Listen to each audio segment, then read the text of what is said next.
learning new details about the Russian cyber gang suspected of shutting down a major meat processor this week and staging other attacks in recent past.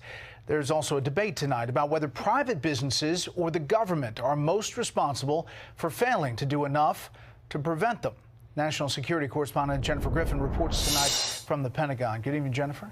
Good evening, Brett. The Department of Justice sent guidance to U.S. attorneys' offices across the country today, elevating investigations of ransomware attacks to the same priority as fighting terrorism. These investigations will now be centrally coordinated with a new task force in Washington.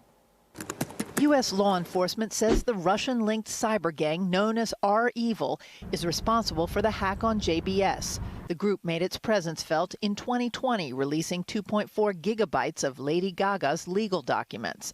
In April, it carried out a ransomware attack on an Apple supplier, demanding $50 million. Today, the White House tried to shift the blame to the private sector. Business leaders have a responsibility to strengthen their cyber defenses to protect the American public and our economy. Deputy National Security Advisor Ann Neuberger issued a memo outlining how companies can protect themselves from what are usually simple spear phishing emails. Quote, "There are immediate steps you can take to protect yourself as well as your customers and the broader economy."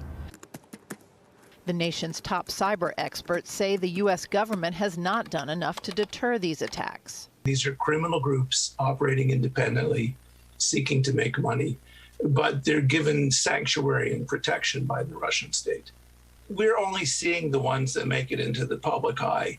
There's hundreds, if not low thousands, of these attacks every year. JBS said it's on schedule to resume production at all of their meatpacking facilities today. It's not clear if the company paid a ransom. Colonial Pipeline recently paid a $4.4 million ransom to another group of Russian cyber criminals. James Lewis says the last two administrations and the current one have been too cautious in their response. That's part of why the Russians think, why should I stop? I'm making a lot of money and the Americans aren't going to do anything. We need to make a move. Putin just isn't afraid of us, and that's what the president has to change. Lewis says the timing of the latest cyber attacks so close to the summit between President Biden and Putin is surprising. Historically, he said, there's been a ceasefire in the weeks leading up to meetings like this. Today, Russia announced it is ditching the U.S. dollar as part of its sovereign wealth fund, knowing the Biden administration could impose new sanctions.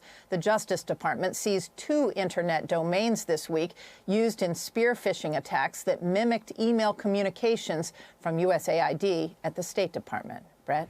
Jennifer Griffin live at the Pentagon. Jennifer, thank you.